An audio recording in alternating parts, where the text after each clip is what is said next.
Sky digital करण धालीवाल और उनके गुरकरण धालीवाल और उनके डैडी पिंकी धालीवाल। मुझे जो दिखाया जा रहा है, मुझे मेरी कमाई बहुत शीटों में चेंज करके बहुत कम दिखाई जा रही है। मैं चाहता हूँ कि जो पीछे से रिपोर्ट्स आ रही हैं, वार्नर म्यूजिक से आ रही हैं, जो मुझे दिखाई जाएँ, जो मेरा हिस्सा बनता है वो मुझे दिया जाए, जो इनका हिस्सा बनता है वो। और जब एग्रीमेंट पूरा हो चुका है, जितने गानों का करार था 18 की बजाय हम 20 गाने कर चुके हैं। वो पूरा होने के बावजूद भी ना वो हमारे मेल्स का रिप्लाई कर रहे हैं, ना हमारी कॉल्स उठा रहे हैं। सर, हमारी तो पुलिस से ही बात हुई है। उन्होंने कहा है कि आपका केस पूरा जांच पड़ताल होगी, आपको इंसाफ मिलेगा। एक शिकायत दी गई है एक कंपनी के खिलाफ स्पेसिफिकली। अब शिकायत क्या है, इशू क्या है और आपसे उन कंपनी के रिलेशन क्या है, वो भी बताइए। मैं एक अपने चैनल का मालिक हूँ, मैं अपने गानों का मालिक हूँ, सारे कॉपीराइट होल्डर मैं हूँ। वो मेरे प्रोड्यूसर नहीं है, वो एक सर्विस प्रोवाइडर है मेरे। जो मेरी कमाई जहाँ से भी आ रही है, मेरे गाना जहाँ भी चल रहा है, वहाँ से जो भी कमाई आनी है वो उन्होंने कलेक्ट करके देनी है। उनमें से उनका शेयर उन्होंने पहले ही काट लेना है। मुझे जो दिखाया जा रहा है, मुझे मेरी कमाई बहुत शीटों में चेंज करके बहुत कम दिखाई जा रही है और ये सरासर ठगी है।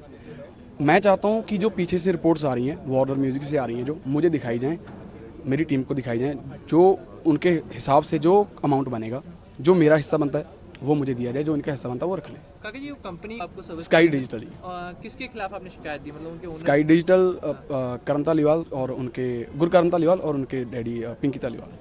तो सर मसला क्या है, उनको जो जानकारी आपको दी जा रही है उसका पैसा सही नहीं आ रहा है या फिर जानकारी ही गलत आ रही है आपके पास? जानकारी भी गलत आ रही है, पैसा भी सही नहीं आ रहा। और हमारा चैनल भी उनके पास है, हमारा चैनल नहीं लीज किया जा रहा। हाँ जी। आपका उनसे क्या बॉन्ड था कि क्या चीज़ उन्होंने अपने पास रखी हुई है जिसके कारण अब आप आगे भी काम नहीं कर पा रहे? एक छोटा सा एग्रीमेंट होता है कि अगर कोई आर्टिस्ट जब अपने गाने डिप्लॉय कर रहा है या फिर रिलीज़ कर रहा है, वो जहाँ जहाँ भी गाने जाते हैं, जिस प्लेटफॉर्म पे जाते हैं, उसको सिर्फ एक ही कंपनी अपना क्या होता है, कंटेंट मैनेजमेंट सिस्टम है ना, CMS लगा के उनके पैसे कलेक्ट कर पाती है।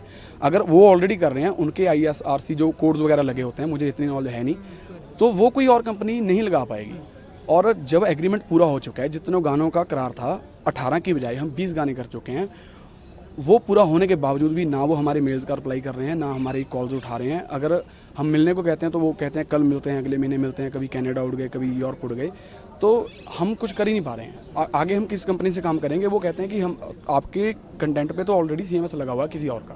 तो कागजी मतलब आप पढ़े हैं ना, आप कॉन्ट्रैक्ट से निकल पा रहे हैं? मैं मुझे 6 महीने हो गए, मुझे पता लग रहा है कि मेरे गाने उस हिसाब से नहीं चल पाएंगे जिस हिसाब से मैं अगर इनके साथ ना हूँ तो चला पाऊँगा।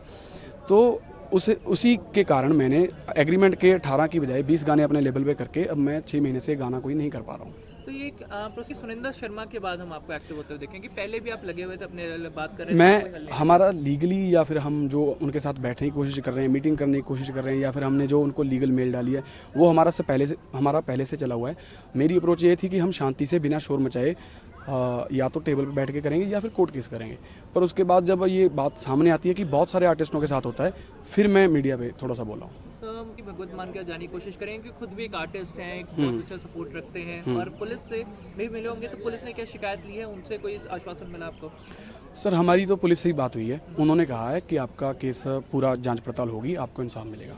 और CM कुछ करेंगे कि उनकी तरफ से कोई सपोर्ट? पूरी कोशिश करेंगे जी, जहाँ तक जा पाए हम कोशिश करेंगे। सत श्री अकाल, मेरा नाम सहजपाल सिंह है और मैं काका जी की मैनेजमेंट देखता हूँ सारी।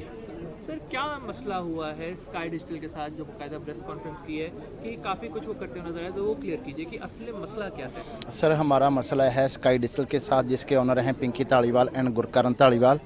वो हमारे सर्विस प्रोवाइडर थे जिनको हमने आज से 3.5 पौने 4 साल पहले अपना चैनल दिया था, एक कॉन्ट्रैक्ट हुआ था। और डिजिटल जो जितना हमारा कंटेंट होता है, हमारे गाने होते हैं, वो ऑडियो प्लेटफॉर्म्स पे डिस्ट्रीब्यूट करते हैं और हमारी बनती हुई इनकम हमें कलेक्ट करके देते हैं। क्योंकि जो एक चीज़ है CMS कंटेंट मैनेजमेंट सिस्टम, उनके पास है, उनके पास कंटेंट वैल्यू ज़्यादा है, तो वो पुराने हैं, तो ये चीज़ें, ये रिसोर्सेज उनके पास ही हैं। तो जिसके बदले हम उनको 22% कमीशन देते आ रहे थे और हमारा कॉन्ट्रैक्ट कंप्लीट हुए हो गए 7 महीने। 3 साल का कॉन्ट्रैक्ट था, सितंबर 2021 से सितंबर 2024। अब पिछले 7 महीने से ना हम कोई गाना कर पा रहे हैं और हमारी जो पेमेंट्स आती हैं उनमें धांधली है। जो मंथली रिपोर्ट्स आती हैं वो एक्सेल शीट्स होती हैं जिनको टिल्ट करके एडिट करके हमें दिया जाता है और धीरे धीरे ये फ्रॉड हम पकड़ते जा रहे हैं और वो डीपली पेमेंट्स बढ़ती ही जा रही हैं। 2-3 ऑडियो प्लेटफॉर्म्स की पेमेंटें पेंडिंग है और हमें कहीं और काम कर ही नहीं पा रहे हम कि हमारी इनकम डे बाय डे बिल्कुल ही कम होगी। मतलब 3 ट्रैक में बढ़ने की जगह आपकी लगातार ही शुरू से लेकर अंत तक आप काका जी रिकॉर्ड्स का चैनल खोल के देखेंगे तो पिछले 6 महीने से हमारा कोई गाना ही नहीं आ रहा। हमारी कमिटमेंट थी 18 गाने के, हमने 20 दे दिए, 22% कमीशन दे रहे हैं। पिछले 1.25 साल से वो हमारा GST नहीं दे रहे, पेंडिंग पेमेंट्स नहीं दे रहे। और जब भी हम उनको बोलते हैं कि ऑडिट करवाएं इस चीज़ को, तो कभी ऑडिट के नाम पे बैठते ही नहीं है। अगर मुझे आपके डाउट है तो हम डिस्कस करेंगे ना बैठ के। अगर मैं बोलूँगा कि भाई आप हम ऑडिट कर लेते हैं तो आप मुझे, मेरा वो राइट है, मेरा अधिकार है। अब ऑडिट भी नहीं करवा रहे, पेमेंट भी नहीं दे रहे, चैनल भी नहीं छोड़ रहे, मेटा डाटा भी नहीं प्रोवाइड कर रहे, तो कहीं ना बचते हुए नजर आ रहे हैं। और अब सर जब कॉन्ट्रैक्ट पूरा हो चुका है तो आपको रिलीव भी नहीं किया जा रहा? बिल्कुल नहीं। 7 महीने हो गए जो एडवांस, जब कोई कॉन्ट्रैक्ट पूरा होता है ना डिजिटल का, तो एडवांस में टर्मिनेशन मेल्स जाती हैं, वो भी कर ली, उसके बाद दोबारा मेल्स कर ली, उसके बाद लीगल नोटिस भेज दिए, उनके घर काफ़ी बार चले गए, उनके ऑफिस काफ़ी बार चले गए। इंडस्ट्री के जो 2 बड़े भाई हैं उनको भी रिक्वेस्ट करके देख ली कि आप उनसे बात कर लीजिए, बट वो कभी मिलती ही नहीं है। मैसेज का रिवर्ट नहीं है, मेल का रिवर्ट नहीं है, लीगल नोटिस का रिवर्ट नहीं है। और ये तो कोइंसिडेंस हुआ है कि जिस दिन सुनंदा जी ने पोस्ट डाली है कि उससे पहला हमारा लीगल नोटिस का जो कंसर्न टाइम पीरियड था वो पूरा हो चुका था। हाँ जी, तो और नेक्स्ट स्टेप इसके बाद क्या था, कंप्लेंट का, और हमारी लीगल टीम ने वो भी कंप्लेंट भी कर दी। अब तो हमारी मजबूरी है मीडिया के सामने आना।